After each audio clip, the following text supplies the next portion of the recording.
વડોદરા શહેરના સયાજીબાગ નજીક આજે એક અકસ્માત સર્જાયો હતો। પૂરપાટ ઝડપે આવી રહેલ બાઇક અને એક્ટિવા વચ્ચે સામસામે જોરદાર ટક્કર થતાં બંને વાહન ચાલકો ગંભીર રીતે ઇજાગ્રસ્ત થયા હતા। અકસ્માતના પગલે વિસ્તારમાં ભારે ટ્રાફિક જામ સર્જાયો હતો।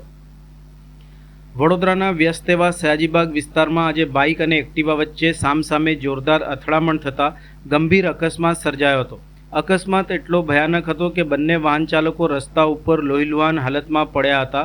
ઘટનાની જાણ થતાં સ્થાનિક લોકો તાત્કાલિક મદદ માટે દોડી આવ્યા હતા અને 108 ઇમરજન્સી એમ્બ્યુલન્સને જાણ કરવામાં આવી હતી। ઇજાગ્રસ્તોને પ્રાથમિક સારવાર બાદ વધુ સારવાર માટે નજીકના દવાખાને ખસેડવામાં આવ્યા છે।